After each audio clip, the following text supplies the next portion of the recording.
Dahulu kala ada dua saudara kakak laki-laki yang kaya, sedangkan si adik laki-laki yang sangat miskin. Adik laki-laki itu mencari nafkah sebagai penebang kayu. Seperti biasa, si penebang kayu pergi ke hutan rimba mencari kayu untuk dijual. Setelah mendapatkan cukup kayu, pria itu biasanya merasa kelelahan dan pergi ke kuil yang dibangun untuk roh hutan. Dia pun tidur untuk beristirahat. Roh hutan merasa kasihan kepada pria itu karena dia melihatnya tertidur di kuil setiap hari.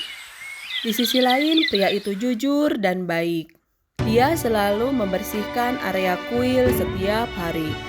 Ketika si penebang kayu sedang tidur, roh hutan masuk ke dalam mimpinya.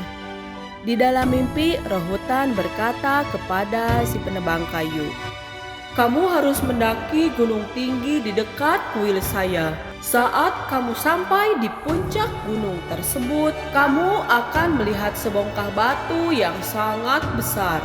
Kemudian kamu harus berkata kepada batu itu, 'Pintunya, buka pintunya,' sebanyak 3 kali. Kamu harus memasuki pintu itu ketika pintu itu terbuka. Kamu jangan takut ketika melihat banyak iblis dengan penampilan yang menakutkan mendekati kamu. Ingat, ketika kamu naik gunung, kamu harus membawa seikat makanan dan kue-kue untuk diberikan kepada roh-roh jahat itu untuk dimakan. Begitu mereka makan sampai kenyang, mereka akan membawakan emas dan berlian, tetapi kamu tidak boleh mengambilnya. Sebaliknya, kamu harus meminta kepada mereka untuk batu penggilingan ajaib, karena batu penggilingan ajaib akan menghasilkan apapun yang kamu inginkan.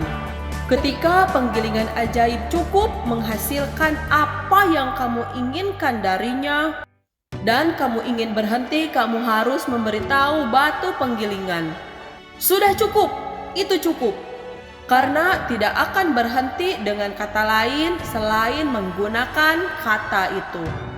Ada hal lain yang harus kamu ingat. Ketika kamu telah mendapatkan batu penggilingan ajaib itu, kamu harus berkata kepada batu itu, 'Pintunya, tutup pintunya,' agar tidak membuat roh-roh jahat itu marah."